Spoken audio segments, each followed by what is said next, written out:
ಈ ರೀತಿ ನೀವು ಎಗ್ ಬಿರಿಯಾನಿನ ಮಾಡಿದ್ರೆ ಚಿಕನ್ ಬಿರಿಯಾನಿನೇ ಮರ್ತು ಬಿಡ್ತೀರಾ, ಅಷ್ಟು ರುಚಿಯಾಗಿರುತ್ತೆ. ಹಾಗೆ ತುಂಬಾ ಸಿಂಪಲ್ಲಾಗಿ ಮಾಡ್ಕೊಳ್ಬೋದು. Hi hello welcome back to Chaitra, ನನ್ನ ಯೂಟ್ಯೂಬ್ ಚಾನಲ್. ನಾನು ನಿಮ್ಮ ಚೈತ್ರ.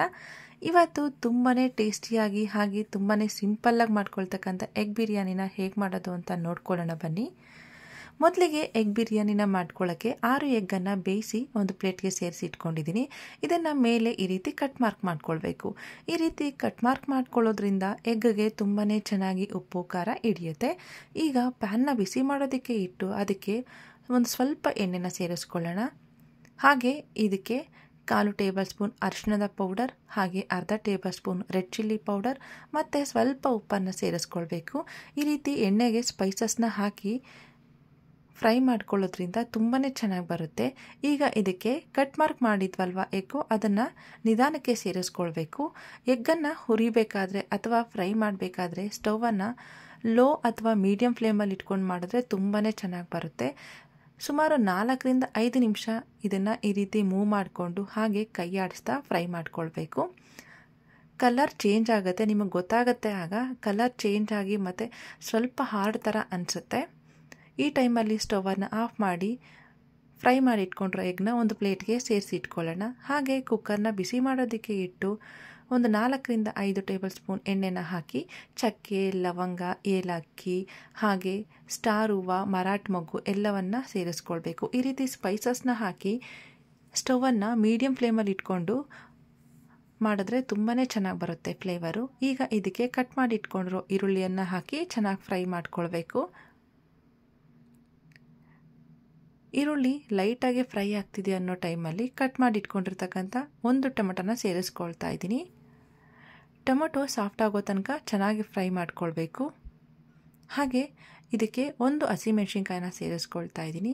ನಾವು ಖಾರದ ಪುಡಿಯನ್ನು ಹಾಕ್ಕೊಳ್ತೀವಿ, ಆದರೆ ಹಸಿಮೆಣ್ಸಿನ್ಕಾಯಿ ಒಂದನ್ನು ಹಾಕ್ಕೊಂಡ್ರೆ ಟೇಸ್ಟ್ ಚೆನ್ನಾಗಿ ಬರುತ್ತೆ. ಹಾಗಾಗಿ ಟೊಮೊಟೊ ಎಲ್ಲ ಸಾಫ್ಟ್ ಆಗೋ ತನಕ ಇದನ್ನು ಫ್ರೈ ಮಾಡ್ಕೊಳ್ಬೇಕು. ಹಾಗೆ 1 ಟೇಬಲ್ ಸ್ಪೂನ್ ಶುಂಠಿ ಬೆಳ್ಳುಳ್ಳಿ ಪೇಸ್ಟ್ನು ಸಹ ಸೇರಿಸ್ಕೊಂಡು ಹಸಿ ಸ್ಮೆಲ್ ಹೋಗೋ ತನಕ ಚೆನ್ನಾಗಿ ಫ್ರೈ ಮಾಡ್ಕೊಳ್ಬೇಕು. ಬೇಗ ಫ್ರೈ ಆಗಲಿ ಅಂತ ಹೇಳಿಬಿಟ್ಟು ನಾನಿಲ್ಲಿ ಸ್ವಲ್ಪ ಸಾಲ್ಟನ್ನು ಸೇರಿಸ್ಕೊಂಡು ಈ ರೀತಿ ಫ್ರೈ ಮಾಡ್ಕೊಳ್ತಿದ್ದೀನಿ.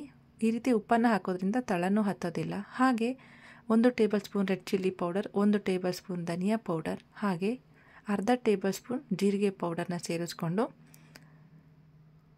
ಫ್ರೈ ಮಾಡ್ಕೊಳ್ಬೇಕು. ಜಸ್ಟ್ 1ರಿಂದ 2 ನಿಮಿಷ ಇದನ್ನು ಫ್ರೈ ಮಾಡಿಕೊಂಡು ಇದಕ್ಕೆ 3ರಿಂದ 4 ಟೇಬಲ್ ಸ್ಪೂನ್ ಗಟ್ಟಿ ಮೊಸರನ್ನ ಸೇರಿಸ್ಕೊಳ್ತಾ ಇದ್ದೀನಿ. ಈ ರೀತಿ ಮೊಸರನ್ನ ಸೇರಿಸ್ಕೊಳ್ಳೋದ್ರಿಂದ ಟೇಸ್ಟು ತುಂಬ ಚೆನ್ನಾಗಿ ಬರುತ್ತೆ. ಇದನ್ನು 1-2 ನಿಮಿಷ ಕೈ ಆಡಿಸ್ತಾ ಈ ರೀತಿ ಬೇಯಿಸ್ಕೊಳ್ಬೇಕು. ಸುತ್ತಲೂ ಎಣ್ಣೆ ಬಿಡೋದಕ್ಕೆ ಸ್ಟಾರ್ಟ್ ಆಗುತ್ತೆ. ಈಗ ಇದಕ್ಕೆ ಅರ್ಧ ಟೇಬಲ್ ಸ್ಪೂನ್ನಷ್ಟು ಗರಂ ಮಸಾಲ ಪೌಡರ್ನ ಸೇರಿಸ್ಕೊಳ್ಬೇಕು. ಸೇರಿಸ್ಕೊಂಡು ಚೆನ್ನಾಗಿ ಮಿಕ್ಸ್ ಮಾಡಿಕೊಡ್ತಾ ಈ ರೀತಿ ಎಣ್ಣೆ ಬಿಡೋ ಥರ ನೋಡ್ಕೊಳ್ಬೇಕು. ನೋಡಿ, ಈಗ ಇದಕ್ಕೆ ಸಣ್ಣದಾಗಿ ಹೆಚ್ಚಿಟ್ಕೊಂಡ್ರು ಪುದೀನ ಸೊಪ್ಪು ಜೊತೆಗೆ ಸ್ವಲ್ಪ ಕೊತ್ತಂಬರಿ ಸೊಪ್ಪನ್ನು ಸಹ ಸೇರಿಸ್ಕೊಂಡು ಚೆನ್ನಾಗಿ ಮಿಕ್ಸ್ ಮಾಡಿ ಕೊಡಬೇಕು. ಈ ರೀತಿ ಪುದೀನ ಸೊಪ್ಪನ್ನು ಮತ್ತು ಕೊತ್ತಂಬರಿ ಸೊಪ್ಪನ್ನ ಎಣ್ಣೆಯಲ್ಲೇ ಹಾಕಿ ಫ್ರೈ ಮಾಡ್ಕೊಳ್ಳೋದ್ರಿಂದ ತುಂಬಾ ಚೆನ್ನಾಗಿ ಬರುತ್ತೆ ಫ್ಲೇವರು. ಇದನ್ನು ಚೆನ್ನಾಗಿ ಮಿಕ್ಸ್ ಮಾಡಿ ಕೊಡಬೇಕು.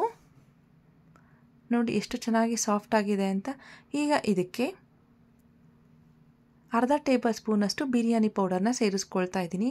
ಬಿರಿಯಾನಿ ಪೌಡರ್ನ ನಾನು ಈಗಾಗಲೇ ಹೇಗೆ ಮಾಡೋದು ಇನ್ಸ್ಟಂಟಾಗಿ ಅಂತ ಹೇಳಿ ಲಾಸ್ಟ್ ಟೈಮ್ ಚಿಕನ್ ಬಿರಿಯಾನಿ ವಿಡಿಯೋದಲ್ಲೇ ಶೇರ್ ಮಾಡಿದ್ದೀನಿ. ನಿಮಗೆ ಬೇಕಾದರೆ ಚೆಕ್ ಮಾಡ್ಕೊಳ್ಬೋದು. ತುಂಬಾ ಈಸಿಯಾಗಿ ಮಾಡ್ಕೊಳ್ಬೋದು ಬಿರಿಯಾನಿ ಪೌಡರ್ನ. ಬಿರಿಯಾನಿ ಪೌಡರ್ನ ಹಾಕೋದ್ರಿಂದ ಎಗ್ ಬಿರಿಯಾನಿ ತುಂಬಾ ಟೇಸ್ಟ್ ಚೆನ್ನಾಗಿ ಬರುತ್ತೆ. ಈಗ ಇದಕ್ಕೆ 20 ನಿಮಿಷ ನೆನೆಸಿಟ್ಕೊಂಡ್ರು ಬಾಸುಮತಿ ರೈಸನ್ನು ಸೇರಿಸ್ಕೊಳ್ತಾ ಇದ್ದೀನಿ. ಬಾಸುಮತಿ ಇಷ್ಟ ಇಲ್ಲ ಅನ್ನೋರು ನಾರ್ಮಲ್ ರೈಸನ್ನು ಸಹ ನೆನೆಸಿ ಸೇರಿಸ್ಕೊಳ್ಬೇಕು. ಈ ರೀತಿ ಅಕ್ಕಿಯನ್ನು ನೆನೆಸಿ ಸೇರಿಸ್ಕೊಳ್ಳೋದ್ರಿಂದ ತುಂಬಾ ಸಾಫ್ಟಾಗಿ ಮತ್ತು ಉದುರುದ್ರಾಗಿ ಬರುತ್ತೆ. ಈಗ ಬಾಸುಮತಿ ರೈಸನ್ನು ಸೇರಿಸಿ ನಿಧಾನಕ್ಕೆ ಮಿಕ್ಸ್ ಮಾಡಿ ಕೊಡಬೇಕು, ಇಲ್ಲ ಅಂದರೆ ಕಟ್ಟಾಗೋ ಚಾನ್ಸಸ್ ಇರುತ್ತೆ ಅಕ್ಕಿ. ಈಗ ಇದಕ್ಕೆ ಬಿಸಿನೀರನ್ನು ಸೇರಿಸ್ಕೊಳ್ತಾ ಇದ್ದೀನಿ. ನಾನಿಲ್ಲಿ 1 ಗ್ಲಾಸ್ನಷ್ಟು ಅಕ್ಕಿಗೆ 1.5 ಗ್ಲಾಸ್ನಷ್ಟು ನೀರನ್ನು ಸೇರಿಸ್ಕೊಳ್ತಾ ಇದ್ದೀನಿ. ನೀರನ್ನು ಸೇರಿಸಿ ಚೆನ್ನಾಗಿ ಮಿಕ್ಸ್ ಮಾಡಿ ಕೊಡಬೇಕು ನಿಧಾನಕ್ಕೆ. ಹಾಗೆ ರುಚಿಗೆ ತಕ್ಕಷ್ಟು ಉಪ್ಪು. ಆಗಲೇ ನಾವು ಉಪ್ಪನ್ನು ಸೇರಿಸ್ಕೊಂಡಿದ್ವಿ, ಹಾಗಾಗಿ ನೋಡಿಕೊಂಡು ಉಪ್ಪನ್ನು ಹಾಕಿ ನಿಧಾನಕ್ಕೆ ಮಿಕ್ಸ್ ಮಾಡಿ ಕೊಡಬೇಕು. ಮತ್ತು ನಾವು ಆಗಲೇ ಫ್ರೈ ಮಾಡಿ ಇಟ್ಕೊಂಡಿದ್ವಲ್ವ ಎಗ್ಗು, ಅದನ್ನು ಸಹ ನಿಧಾನಕ್ಕೆ ಈ ರೀತಿ ಸೇರಿಸ್ಕೊಳ್ಬೇಕಾಗತ್ತೆ. ಎಗ್ಗನ್ನು ಹಾಕಿ ಮಿಕ್ಸ್ ಮಾಡಿ ಕೊಡಬಾರ್ದು, ಹಾಗೆ ಬಿಡಬೇಕಾಗತ್ತೆ. ನೋಡಿ, ಈ ರೀತಿ ಎಗ್ಗನ್ನು ಹಾಕಿ ಲಿಡ್ಡನ್ನು ಕ್ಲೋಸ್ ಮಾಡಬೇಕಾಗತ್ತೆ. ನೀವು ಈ ಟೈಮಲ್ಲಿ ಉಪ್ಪು ಖಾರನ ಸಹ ಚೆಕ್ ಮಾಡಿಕೊಂಡು ಲಿಡ್ಡನ್ನು ಕ್ಲೋಸ್ ಮಾಡಬಹುದು.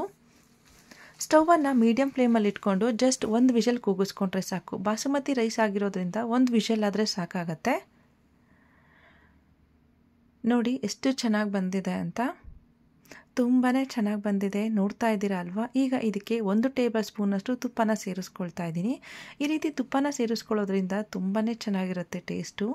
ಈಗ ನಿಧಾನಕ್ಕೆ ಇದನ್ನು ಮಿಕ್ಸ್ ಮಾಡಿ ಕೊಡಬೇಕು. ನೋಡಿ ಎಷ್ಟು ಚೆನ್ನಾಗಿ ಬಂದಿದೆ ಅಂತ. ತುಂಬಾ ಈಸಿಯಾಗಿ ಮಾಡ್ಕೊಳ್ಬೋದು, ಹಾಗೆ ಅಷ್ಟೇ ರುಚಿಯಾಗಿರುತ್ತೆ. ನೀವು ಸಹ ಟ್ರೈ ಮಾಡಿ ಹೇಗೆ ಬಂತು ಅಂತ ನನಗೆ ಕಮೆಂಟ್ ಮೂಲಕ ತಿಳಿಸಿ. ನಿಮಗೆ ಈ ವಿಡಿಯೋ ಇಷ್ಟ ಆದರೆ ಸಬ್ಸ್ಕ್ರೈಬ್ ಮಾಡಿ, ಫ್ಯಾಮಿಲಿ ಫ್ರೆಂಡ್ಸ್ಗೂ ಶೇರ್ ಮಾಡಿ. Thank you.